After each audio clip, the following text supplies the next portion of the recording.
Saab uses that in the masjid, Mufti Saab uses it, Sheikh Saab uses it. So you know what? I'm going to use these words, and therefore this person is going to build a trust, not with me as a person, but by the words I'm using. Then this is manipulation. This is very dangerous, as I mentioned earlier.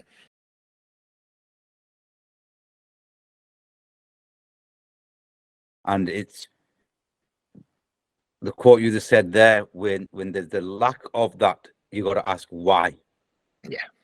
And that's quite profound there. So in relation to the benefits of these kind of communities and how that can motivate and create, because that's what we're trying to do here, aren't we? We're not here to cut anybody. We're not here to point faults of anybody. We're not here to degrade anybody or call people out. We're here to try and encourage better growth, signpost to better areas.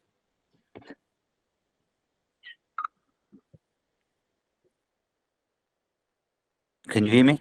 Yeah. Yeah, please. Yeah, so when it comes to this, I think it's good that communities do try to come together and work under a certain banner that, okay, we're going to try to improve our circumstances.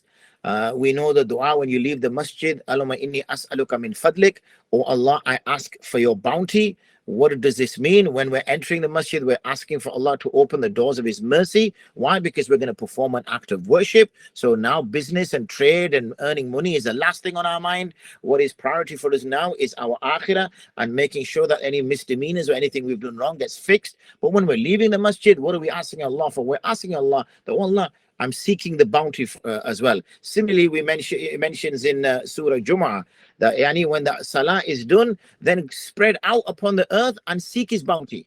But don't forget Allah. Remember Allah abundantly. So we are encouraged to seek our rizq. We're not told to be placid about it. We're not told to just sit back and just do dhikr in a corner and expect a bird to fall out of the sky, then its feathers to come off, and then for it to get cooked, and then for it to land in our lap and we eat. And then that's not how the world goes round. The world goes around that you have to get up, you have to go find that bird, you have to hunt that bird, you have to learn how to hunt, you have to wait in the grass, wait for that bird to arrive. You then have to fire the arrow, and then you might miss, and you have to fire it again, then you have to go eat, cook it.